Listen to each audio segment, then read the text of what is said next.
everything I ever had being pinched. I remember being pushed around just a couple of times, hurt quite a lot. But as a result of that, I felt very unsafe in my own home, children's home. You sort of go to bed worried at night, worried that somebody might come and hit you or something. There's no protection there or anything like that.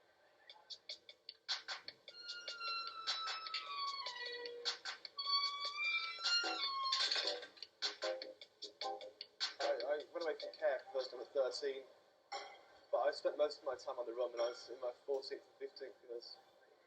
I think the majority of rent boys have come from care or are on the run.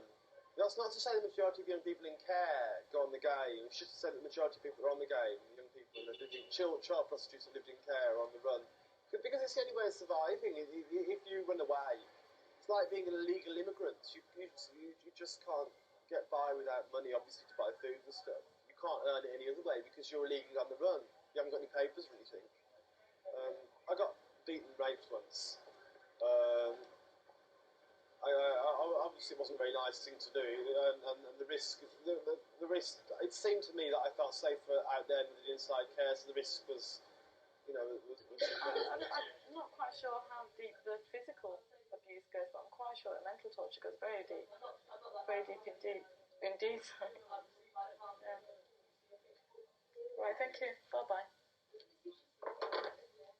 98% of young people taken into care have been taken into care through no fault of their own. They're innocent. Yeah, the first thing that happens is that you're taken away from everything you've ever known. You're taken away from everyone you'll ever know, you've ever known. You're taken away from anything and everything you can relate to. And you're usually put into an assessment centre initially. And an assessment centre is a place where they're going to assess your personality in a totally alien environment.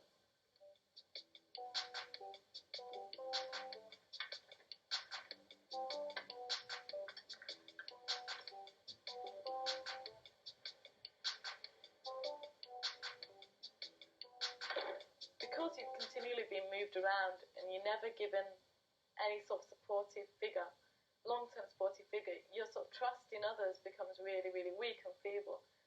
And trust is all part of giving love and emotion. And because you never get it long-term, and because people are always walking out on you, you find it incredibly difficult to give. In the end, you tend to find out that the relationship you thought was a normal relationship, when you leave that place, you tend to find out, oh yeah, well, you phone up, and you tend to find out that that wasn't a normal relationship. That was a professional relationship, because that person doesn't want to know you after that. You're just gone, and that's it.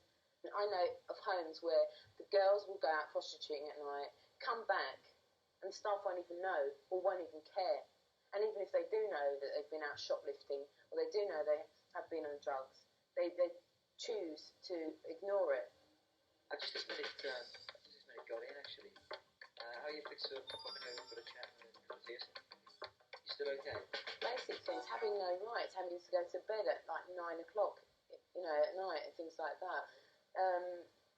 Buying sanitary towels, things like that. Being doled out a sanitary towel one at a time. Having to go up to a male member of staff and ask him for a sanitary towel or whatever. The stuff that you use to wash your dishes is like a great big tub plastic jar and it's put into a little cup or something. Food, buying food. I mean, you feel pretty silly when you walk into a cheese shop and like there's all these great big slabs of cheese which you're supposed to buy a little bit of, but because all you've ever seen in a community home is great big round slabs of cheese, you sort of think, oh wow, that's really expensive, I can't afford it. Instead of thinking I can afford a bit of it, you think I can't afford it and you work away and leave it. That logic sometimes just slips somewhere and it's not your fault. A lot of community homes don't have enough rooms for young people to have a room of their own. So you're always sharing or you're always living on top of other people. And it's just so silly because you're never taught to be able to handle your own space. You're never given your own space enough to be able to handle being on your own once you have left care. Do you think that care is the right term to use for They don't know the meaning of it. Don't know the meaning of it at all. I don't know why they call it care. They don't know the meaning of it.